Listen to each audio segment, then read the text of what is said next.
Buenas, bienvenidos a un nuevo episodio del podcast de Hospitén Paitilla, una actividad que hemos implementado en ocasión del 50 aniversario de la apertura del hospital y que busca llevar información médica sencilla y de una manera amena para la población general. Hoy vamos a cubrir un tema verdaderamente importante y tremendamente relevante en la evolución de la medicina como lo estamos viviendo hoy en día, que es lo relacionado con la desinformación en medicina. Para eso tenemos hoy de invitado a un buen amigo, al doctor Pedro Vargas. El doctor Vargas es pediatra, es neonatólogo y es una persona que le gusta estar informado de lo que pasa en el mundo y de las cosas que afectan la profesión. No queremos hacer una clase académica, pero queremos tener una conversación sobre un tema que nos afecta a todos, tanto como médicos y a toda la población. Bienvenido, Pedro. Muchas gracias, Daniel.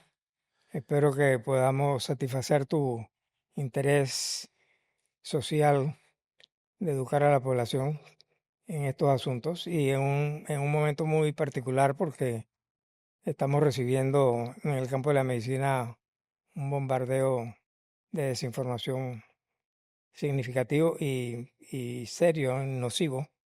Así que me parece oportuna el momento este.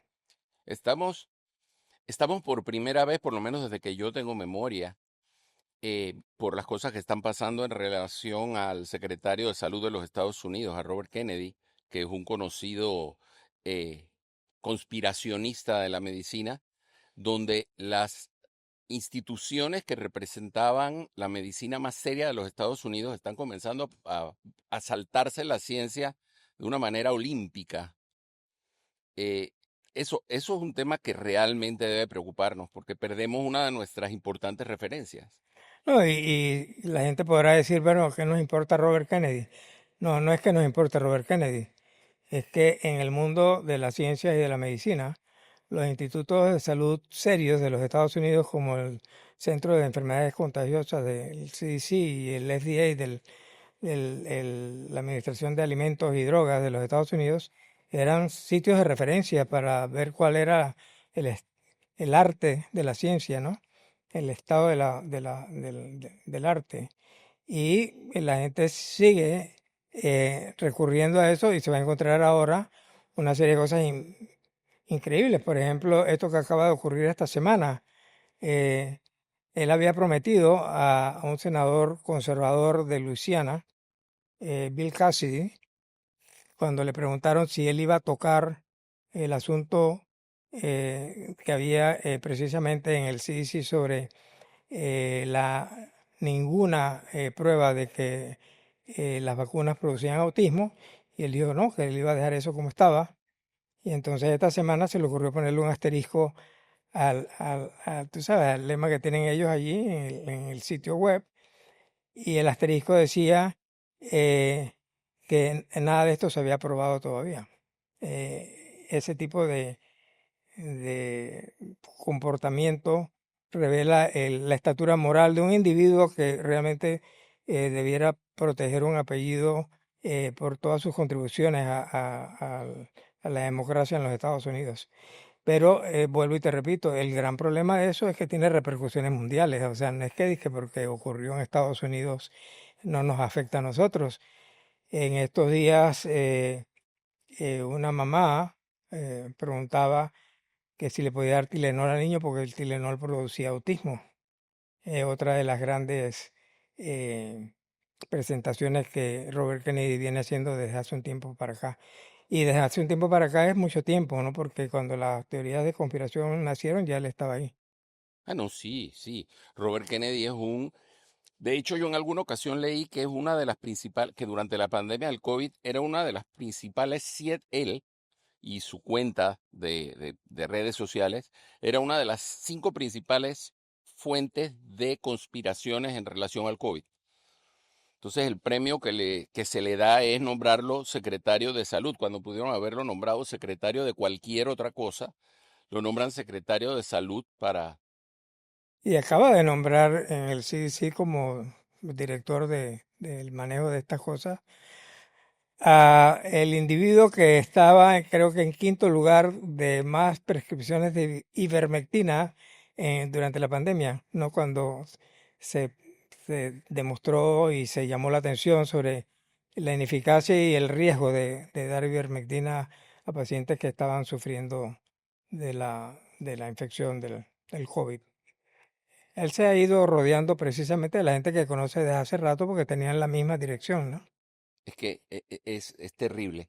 El, mencionas el COVID y probablemente el COVID fue un trampolín para toda esta gente que vive de las conspiraciones y vive con estas ideas locas y surgió todo el tema de la ivermectina y la hidroxicloroquina, que Ujú. fue un gran problema, eso sin irnos hasta el dióxido de cloro, que era básicamente usar detergente para protegerse contra el virus de forma temprana,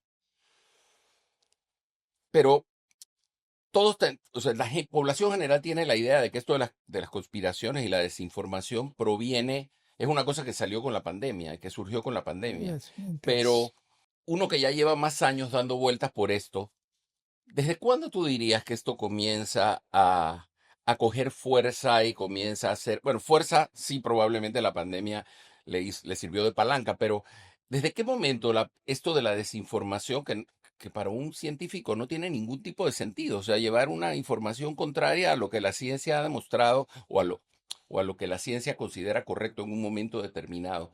¿Cuándo tú dirías que esto comenzó? bueno, yo quizás no te pueda puntualizar el momento, pero yo creo que comenzó desde que el ser humano tiene esta situación en particular de que se resiente de que no le reconozcan algo, así que tiene que hacerlo diferente, o de que no le gusta a una persona u otra y entonces se opone a eso.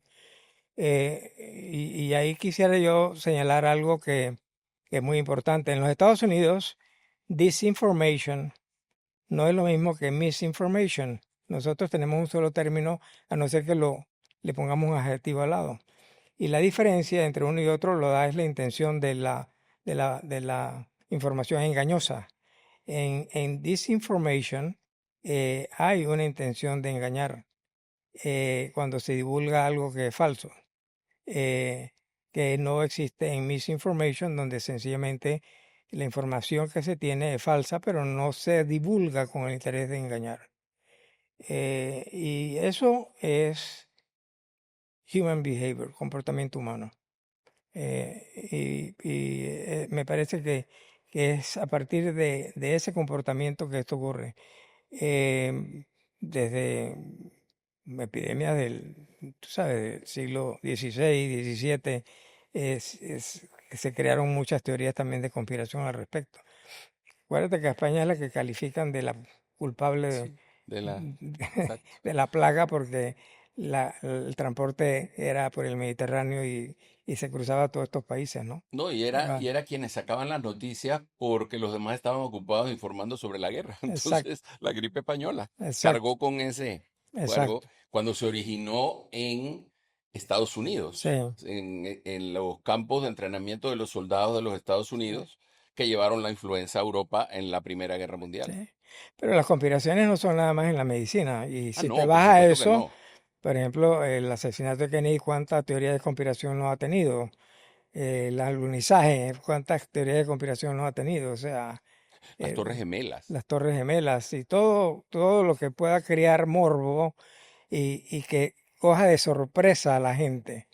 Yo recuerdo que durante la pandemia, sobre todo, alguien muy cercano a mí siempre me traía estas cosas horribles, ¿no? Y yo le decía, mira, el único criterio que yo uso para no creer en estas cosas es que cuando la noticia es escandalosa, es falsa. Y después tienes que ir a recurrir a las fuentes donde puedes investigar la certeza o no de una de estas noticias. Pero cuando oyes algo que es totalmente absurdo, de seguro, de seguro que es una noticia falsa, una de estas teorías de conspiración. Y ahora que tú hablabas del trampolín, el trampolín ha vuelto, porque ahora con el peso que le da la administración norteamericana a esa Secretaría de Salud, ese es el trampolín que están usando todos los Claro, nacionales claro. para revivir Lo dice el FDA. sí, exacto, y para revivir. Ahora lo dice el FDA. El FDA que no le creían antes, ahora sí le creen. Es muy curioso el comportamiento humano. Y después está esto que tanto se ha hablado de la caja de resonancia que representan las redes sociales.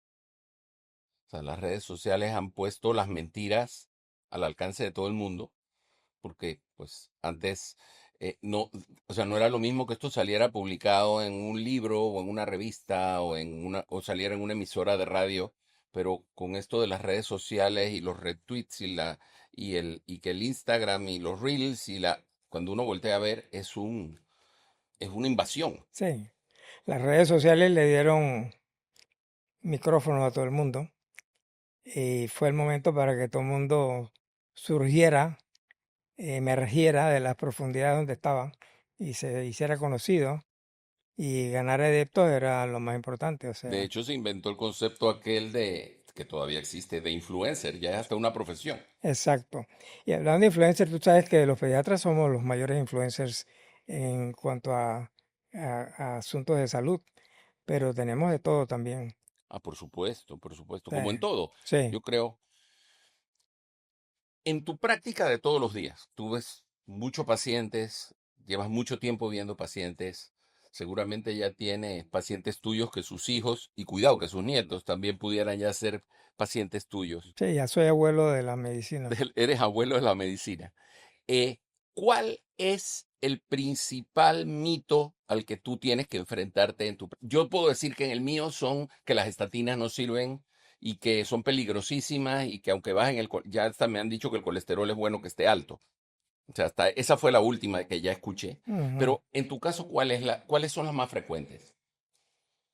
Bueno, primero viene toda la parafernalia de la medicina del campo, de la medicina eh, básicamente eh, Folclórica. folclórica, exacto, El ácido rojo, exacto, la cosita roja aquí para el mal de ojo. exacto. Pero cualquier noticia nueva que salga produce un montón de estas cuestiones, ¿no? El otro día me llegó una paciente muy querida y me trajo un paquete de Doritos Ujú. y me trajo además una lata de fórmula. Y entonces me dice, ¿cómo es posible que ustedes receten esta fórmula que es los mismos componentes que tienen los Doritos? Y a mí no me quedó otra cosa que decirle, bueno, cómprale Doritos en vez de leche, pues. La gente mira un listado de componentes y ni siquiera se asoma a ver cuál relación tienen entre ellos y qué importantes son, pero eso es suficiente ¿Y qué concentración para tienen? crear, ¿sí? ¿Qué concentración tienen? Y eso es suficiente para crear estas cosas. A mí, yo respeto incluso el derecho que la persona tiene a decir algo de esto o a mantenerlo sin que yo lo comparta, mientras también se me respete a mí la oportunidad de poderlo corregir o verlo desde el punto de vista que tiene más efecto en el manejo de los niños, ¿no?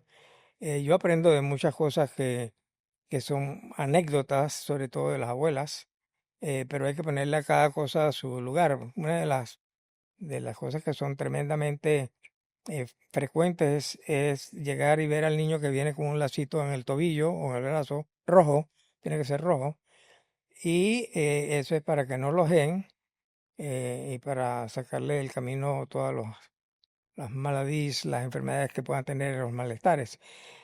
Un día me puse a buscar eso y me di cuenta que eso ocurría también en el folclore de Rusia, por ejemplo, ¿no? Los rusos también se ponen de rojo. Ahora, el rojo de ellos uno lo podría entender mejor, ¿no? Sí, históricamente tienen un poco más de Es relación con el rojo. exacto. Pero te das cuenta que son cosas que se van transmitiendo, cruzan fronteras y se mantienen como una gran verdad. Entonces, eh, mientras, mientras no produzcan un daño biológico, yo no hago la guerra, yo la dejo que pase. Es que ese es el punto que ahora te iba a mencionar casualmente, porque uno puede O sea, que una abuela traiga un niño con un lacito rojo en la muñeca para evitar que le echen el mal de ojo o que lo miren mal, como me dijeron a mí cuando mi hija estaba muy chiquita. Una señora que trabajaba en la cosa nos dijo, no, no le han puesto nada rojo a la niña y esa niña después alguien se las ve con ojo pesado y se va a enfermar. Sí, Ok, eso no va a hacer ningún daño. Pero exacto. a que alguien llegue y te diga, yo no voy a vacunar a mis hijos porque yo no creo en las vacunas. O sea, para un pediatra eso tiene que ser un insulto, casi que un tema personal. ¿Cómo lo manejan Mira, ustedes? desde que yo regresé de mi formación en Estados Unidos, hablo de vacunas. Y lo que a mí se me enseñó que hiciera era explicar sobre las vacunas, lo que se perseguía con ellas, y mencionar también y listar los efectos adversos de las vacunas, que todas las tienen. Si lo tiene el agua, ¿cómo no lo van a tener las vacunas? Y que el paciente estuviera bien informado a la hora de vacunarlo. Y no solamente lo comencé a hacer siempre, sino que escribí montones de veces. Y llegó un momento hace unos años que ya estaba yo como agotado de estar diciendo lo mismo hasta que caí en cuenta que eran generaciones nuevas que venían con la misma historia. Yo respeto a la mayoría de los pacientes que llegan a mi consultorio, que no son muchos, pero que declinan la vacunación por una sola razón. Yo no le puedo negar la atención médica a ese niño, nada más porque sus papás tengan una idea errónea o que les hayan inculcado una idea errónea, porque el perjudicado es el niño. A la Claro, larga del camino necesita tener atención médica. Pero la mayoría de los pacientes en la práctica pediátrica mía no son antivacunas, son personas que tienen temor a las vacunas, lo que en inglés llaman hesitancy, ¿no? Y le tienen temor a las vacunas por dos razones. Una, que ellos son esencialmente preocupados o están esencialmente preocupados por la salud y el bienestar de sus hijos. Y cuando les llega esta batería de información que esto hace daño, lo primero es, espérate un momento, yo no voy a usar esto hasta que se me aclaren las cosas porque yo no quiero hacerle daño a mis hijos. Y ese padre de familia realmente merece incluso ser apoyado y explicarle bien la situación. Yo tengo pacientes que no en esa visita, pero en la siguiente visita me hablan entonces que quieren la vacuna. Pero hay mucha ideación al respecto, ¿no? Y es producto de los antivacunas que pueden ser médicos, que pueden ser es pediatras. Y terrible. esos son los que cuando salen de que la vacuna produce autismo y no les funcionó, entonces van y buscan el hecho de que estás poniendo muchas vacunas en un periodo de tiempo muy corto. Después cuando tú sales a la pared y le dices por qué hay que hacerlo así, entonces te dicen, no, pero ¿por qué comenzaste en este mes y no comienzas en este otro? Y te van buscando cada vez una parte donde poder combatirte. Yo escribí una serie como de 7 eh, contribuciones que hago a la prensa periódicamente sobre diferentes aspectos de esto para que las personas se fueran enterando, porque sí hay mucha iliteralidad médica en nuestro medio, mucho más que en otros países, ¿no? Y a nosotros nos toca como médicos pues educar en ese sentido. Pero yo no creo que lo puedes hacer agarrándote a puñete con el antivacunas. Yo me encontré con uno un día y le dije, oye, imagínate que tú quieres hacer una especialidad en los Estados Unidos y tienes que pasar por unos exámenes. Y entre los exámenes que te ponen, te van a hacer unas preguntas como cuáles son las edades en que se comienzas a vacunar a los niños. Y como tú eres antivacunas, ni vas a contestarlas o la vas a contestar bien nada más para pasar el examen. ¿Cuál, cuál, cuál va a ser tu posición? Porque si no eres honesto con tu manera de pensar, pues ni siquiera. Y dice, ah, no, yo contesto lo que me enseñaron, pero aunque yo no lo haga, ¿no? Entonces te das cuenta que hay detrás también una actitud de sacarle ventaja a una situación, pero que cuando te enfrentas a ella, como en la pandemia vimos a muchos vociferando contra las vacunas, pero ellos Colegas estaban vacunados.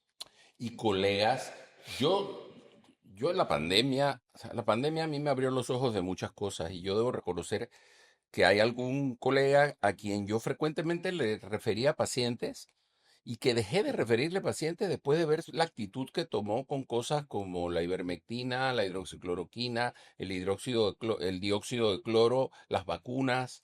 O sea, porque te comienza a generar una duda mucho más amplia. Ujú. O sea, oye, es como si... Yo siempre he dicho que yo nunca he escuchado la historia de Panamá deliberadamente, no la he querido escuchar, la historia de Panamá contada por algunas personas que, por ejemplo, colombianos que manejan esto, porque yo tengo una historia de Panamá que si yo la escucho diferente y cosas que nosotros hemos visto aquí, hemos estudiado por mucho tiempo, y que la dicen distinto, voy a empezar a dudar de las otras cosas que la persona dice, porque yo, o sea, uno sabe específicamente, y a mí en la pandemia fue una cosa que me llamó muchísimo la atención ver a médicos, médicos conocidos y médicos de quien uno tenía una muy buena opinión, tomar una actitud absolutamente anticientífica que inclusive trataron de diseminarla entre otras personas. Porque que tú no creas en las vacunas y no te quieras vacunar tú, ok. Pero que tú no creas en las vacunas y le digas a la gente que no se vacune. Pacientes de alto riesgo, o sea, pacientes mayores, pacientes Sí, con enfermedades crónicas, donde estaba demostradísimo que se salvaban. sí, es lo que pasa precisamente en la pediatría. O sea, yo no creo que haya pediatras que no conocen todos los estudios que se han publicado para demostrar que no hay ninguna relación entre la vacuna de sarampión, rubiola y papeles y autismo. Incluso ellos saben perfectamente bien la historia de Andrew Wakefield, que vive exiliado entre comillas en los Estados Unidos porque donde él pise tierra inglesa lo meten preso. Un individuo que publicó datos fraudulentos y que le siguieron haciendo el ruido de que eso era así, con el solo interés económico que una firma de abogados le ofreció para que publicara un asunto de este orden. Y habiendo una cantidad enorme de estudios en Asia, en Europa, en América, donde se demuestra de que esa relación es inexistente. Y entonces comienzas a ver luego el resultado de divulgar esto, que es la aparición de enfermedades que ya estabas controlando. Claro. Y como no hay quien señale y diga, ustedes son responsables de lo que está pasando y tienen que pagar de esta manera, porque una de las cosas que incomoda un poco es que la autoridad sanitaria no se pare firme. Tú no tienes que meter preso a toda la gente, pero tú puedes quitarle la licencia a gente Bueno, que se va en este sentido. en, en Estados Unidos hubo un médico durante la pandemia que por lo de la hidroxicloroquina y la ivermectina le acabaron y después lo trajeron aquí Ahora a tiene Panamá. tremendo cargo además en el Y CDC. al tipo lo trajeron aquí a Panamá como un héroe Sí, a hablar de la prevención, porque el argumento era la prevención temprana del COVID. sí. Y ahí entramos en otro asunto que a mí me parece muy serio. O sea, hay un malentendido de que tú tienes que presentar las dos versiones. Tú como Mm, periodista tú no puedes hacer esto, tú no puedes divulgar las dos versiones cuando sabes que que una es... hay una de ellas que es totalmente falsa. Claro. Pero eso no es justicia, eso no es igualdad, eso no es democracia. O sea, ¿quién dijo que democracia es meter a la gente por el camino donde se van a perder? O sea, no, no es así. Pero es uno de los problemas que tiene la prensa que entiende que tiene que poner las dos versiones. O estar bien con uno y con el otro porque te permití que tú hablaras. No es, no es que no te permitan hablar, pero no te permitan divulgar falsedades, es lo que tú tienes que estar seguro de. Sí, que no contribuyan, Sí, porque contribuyen a divulgar esas falsedades. El otro día escuché yo, creo que a lo mejor te llegó también a ti, era un pequeño clip que corría por las redes sociales de alguien que decía, no me digan que yo tengo que respetar todas las opiniones. Yo tengo que respetar el derecho que tiene todo el mundo a expresar su opinión, pero yo no tengo por qué respetar una opinión que yo sé que es mentira. exacto. Yo sé que es falsa, yo sé que es infundada, yo sé que no tiene evidencia. Que ese es el gran problema, que es mucho más fácil inventar una cosa y tirarla hacia el aire que combatirlo con datos. Primero, los estudios clínicos son tremendamente áridos para el que no es científico. O sea, leer un estudio clínico es la cosa más aburrida del mundo para alguien que no lo entiende, que no entiende la metodología, sobre todo los aspectos metodológicos. Entonces, terminan en esa discusión de que no, pero es que O cuando nos dijeron, cuando vino ese señor, que nos dijeron a un grupo de médicos, vayan a discutir con él allá donde va a ir a presentarse al Sheraton. No, porque eso es automáticamente darle validez a un tipo que está mintiendo Mm, y que va a estar rodeado de gente que apoya su forma de pensar y que por eso van a estar en ese salón. exactamente. Es como llevarte al matadero y ver qué haces ahí. Exacto. Y pasa todo. Y a mí también me dijeron una vez algo así. Entonces vete a decírselo, pues. Digo, yo que no tengo nada que ir a hacer allá, a decirle nada a nadie. eh, pero es como exponerte para entonces saber que esa exposición no vas a salir bien de esa exposición porque el escenario que tienen listo para eso no es el que facilita esto. Pero mira, eso de creer que una opinión es igual que la otra, no, tampoco. Y exponer una opinión frente a facts, a hechos, tampoco.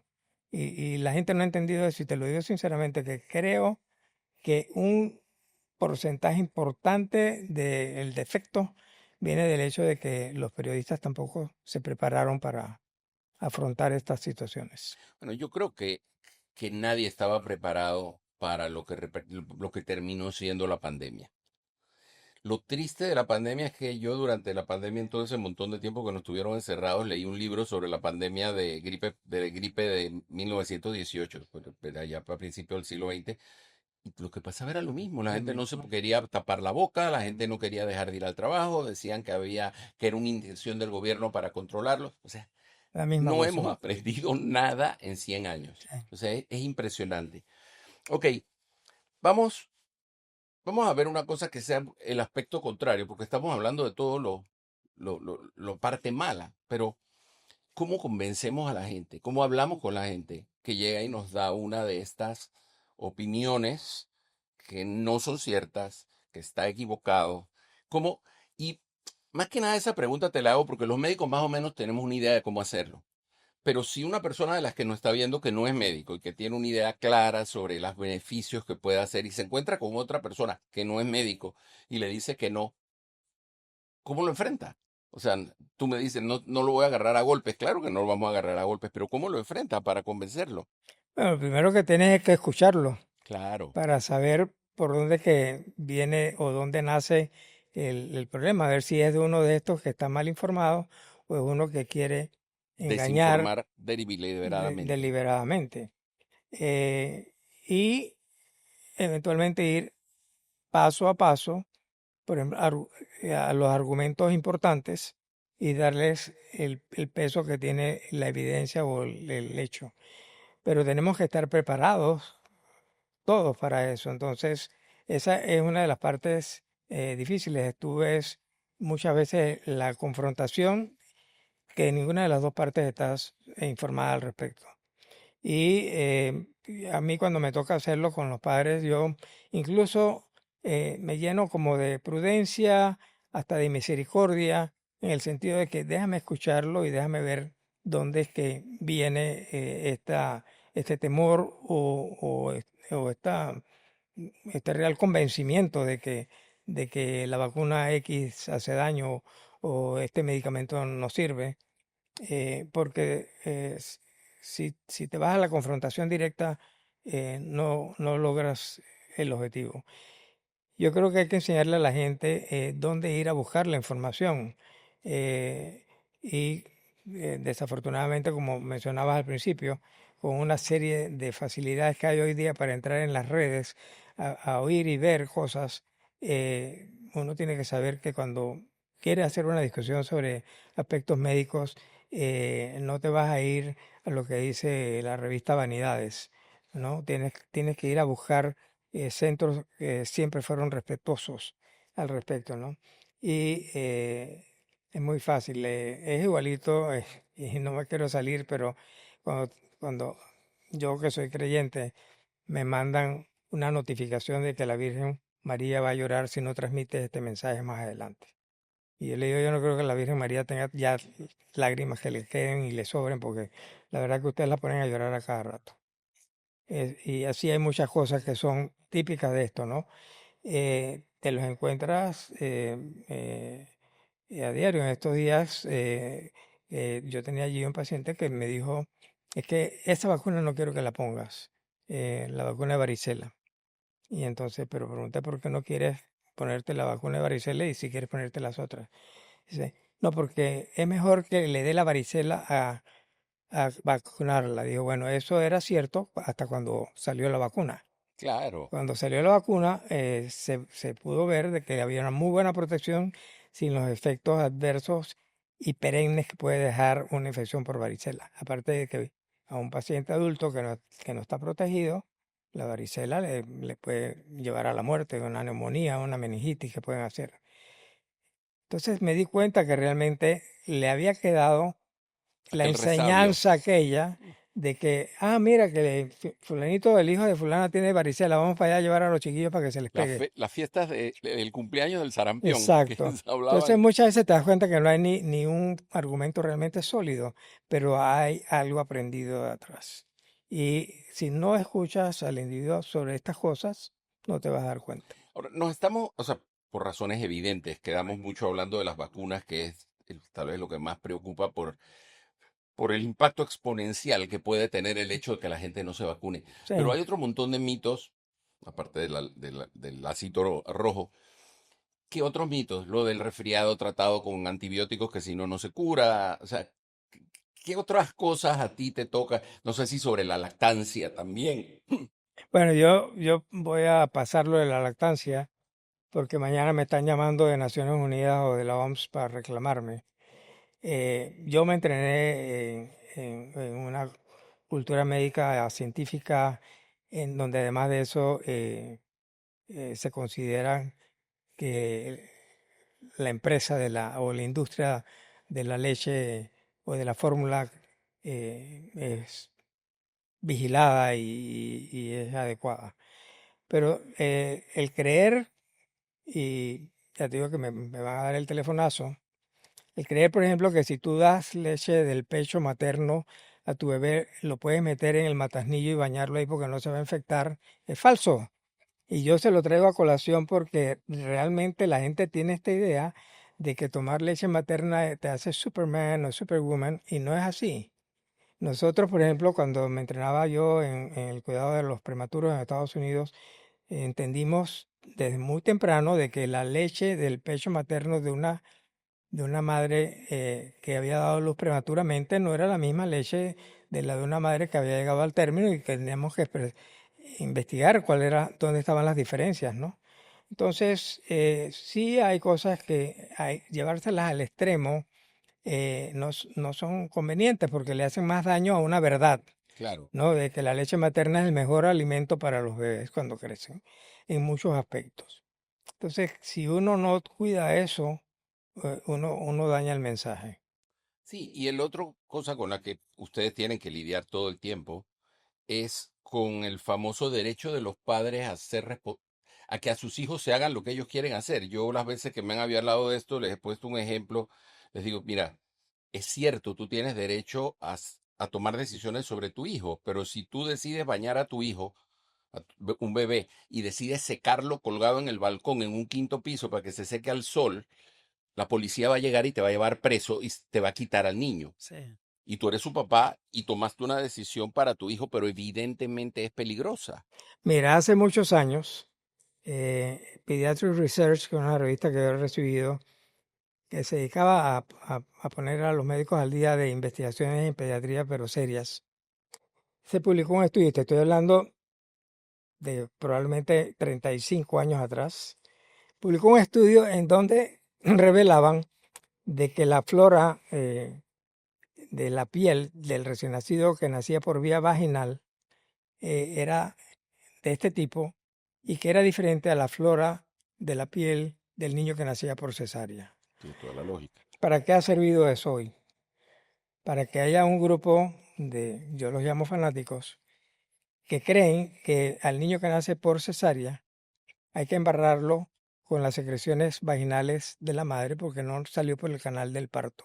Una locura, de todo Total. tipo, totalmente. Entonces, extrapolar estas cosas en el campo de la ciencia o en otros campos incluso, las situaciones que no merecen ni considerarse eso. Comerse la placenta. Comerse la placenta Y cuando yo vi eso, me metí en internet porque ahí es donde se mete la gente. Y te lo digo sinceramente, si habían 50 eran pocas razones por las cuales lo que la, Lo promulgan. sí, los beneficios de comerse la placenta. Y en ningún lugar había un sitio que te dijera, aquí están los estudios que mostraron esto.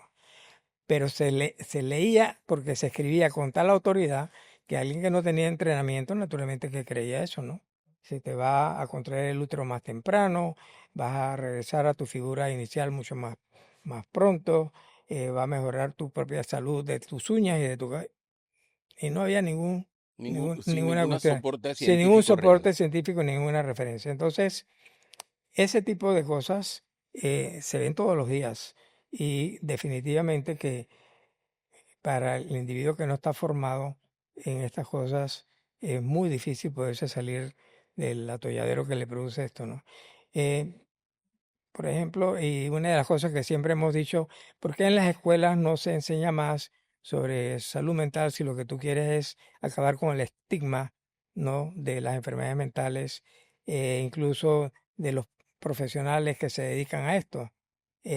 ¿Por qué no hay esa oportunidad de darle al estudiante de conocer otras cosas para que pueda combatir asuntos de que tú vas a mejorar una condición psiquiátrica seria con miel de abeja? No, sí, sí, O sea, eso es parte de un proceso que es mucho más largo, pero hay que hacerlo. Y eh, hasta dónde las ocupaciones de quienes redactan y discuten los programas de educación se meten en estos asuntos. Yo no veo solución pronta por eso, porque definitivamente que necesitas es el difícil. esfuerzo conjunto de Es mucha difícil, gente. realmente es Sí, difícil y es un reto. sí, Yo el otro día tuve un paciente, un señor mayor, eh, que vino en la clínica y en adultos con las vacunas cometemos un error. En los adultos les preguntamos por las vacunas casi como pidiéndoles permiso. Ustedes los pediatras están mejor entrenados en eso y le dicen, le toca tal vacuna. Nosotros al adulto no le decimos, oiga, este año se tiene que poner la vacuna de neumonía porque ya sí. se le venció. Entonces le dije a un paciente, oiga, ¿usted se puso las vacunas este año? Y dijo, no, yo no me voy a poner vacunas, doctor. Le digo, ¿pero por qué? Me dice, porque se está muriendo la gente joven. Le digo, ¿y por qué se preocupa si usted tiene 80 años? O sea, usted ya esto no le afecta. Si su miedo es que los jóvenes se mueran, usted tiene 80 años y a su edad, si le da esa enfermedad, sí se puede morir. Ya usted el problema de las vacunas de los jóvenes pasó. Y o sea, es difícil, es.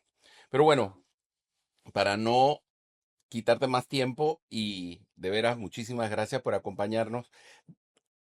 ¿Cuáles serían, si nosotros vamos a decirle a la gente, ok, ¿cómo puede usted identificar si le están diciendo verdad o si le están diciendo mentira? Me gustó mucho lo que dijiste, si es demasiado estrambótico, lo más seguro es que sea mentira. Y probablemente también si es demasiado bueno, tengamos que ser realistas. O sea, si le hablan de algo que no tiene ningún efecto secundario, probablemente tampoco tenga efecto primario, ¿no? ¿Qué le recomendarías tú a la gente? Mira, yo creo que ahí, si el individuo tiene el tiempo de investigar algo que le dicen de este tipo, debe recurrir dependiendo en medicina, por ejemplo, a la información que va a encontrar. La Academia Americana de Pediatría, por ejemplo, tiene una serie de información para los padres de familia, sobre vacunación también la tiene, sobre muchas cosas, y recurrir ahí en lugar de estarse metiendo en sitios de las redes o del internet que no tienen ningún soporte científico. Eh, Quizás en muchas de estas consideraciones entra el hecho de que como la medicina generalmente y el profesional de la medicina lo orienta el amigo, el vecino, el familiar con la experiencia que tiene, eh, eh, queda difícil para algunos. Pero yo recuerdo muy bien, creo que fue en Twitter, que una mamá le preguntaba a este pediatra que había hecho una serie de comentarios, no solamente sobre vacunas, sino otros aspectos del crecimiento y desarrollo de los niños. Le preguntaba, ¿y usted es pediatra? Porque esto no se lo he oído yo a mis pediatras, ¿no? Claro. Entonces siempre es importante eso y lo que te decía en un comienzo, nosotros los pediatras quizás somos los mejores divulgadores de estas cosas, porque la gente tiene mucha confianza, los padres tienen mucha confianza en su pediatra. También hay que tener suerte, porque si cae en manos de alguien, pero tarde o temprano esa persona se va a descubrir, ¿no? Nadie puede llevarlo tanto tiempo. Eh, yo les digo, hombre, ¿por qué no abres el sitio de Mayo Clinic o el de Cleveland Clinic o por qué no vas a los sitios que publica Harvard en medicina Medscape, y Medscape? WebMD, toda esta Exacto, gente. que puedes ir a mirar allí eh, la relación que se tiene con eso. Sí, o sea, Sí, como que hay que pensar quién lo dice, sí, sí, en qué se apoya para decirlo exacto. y que no esté tratando de vender algo, que esa es otra cosa que frecuentemente viene de la mano de Sí. todas estas cosas, ¿no? Sí, el Papa dijo hoy que mañana se va a aparecer, métete al sitio del Vaticano a ver si eso lo dijo el Papa. Claro, No, sí, muy correcto. puedes meter también cuando a Cabo Cañaveral y ver si la nave espacial está saliendo a la hora que te dijeron, ¿no? Hay maneras de buscarlo pensando siempre en que la información correcta debe estar en el lugar correcto. Y bueno, y después, cuando le digan, hay un estudio de Harvard que dice, a la pobre Harvard le han echado culpas de todo tipo de Sí, locuras. Y probablemente hay gente que pasó por afuera y se tomó un selfie en la entrada de Harvard y la pone cuando da la información y ya dice que es un estudio de Harvard. exacto. Bueno, Pedro, quiero darte las gracias por acompañarnos en el podcast de hoy. Creo que ha sido una muy amena conversación y creo que sobre todo ha sido educativa para la gente y para quienes nos escuchan. Bueno, muchas gracias por la invitación realmente y creo que este tipo de actividades debes continuarla haciendo. Ok, muy bien. Bueno, muchas gracias a ustedes por su audiencia y por su paciencia de haber escuchado esta conversación y nos veremos en el próximo episodio del podcast de Hospital País.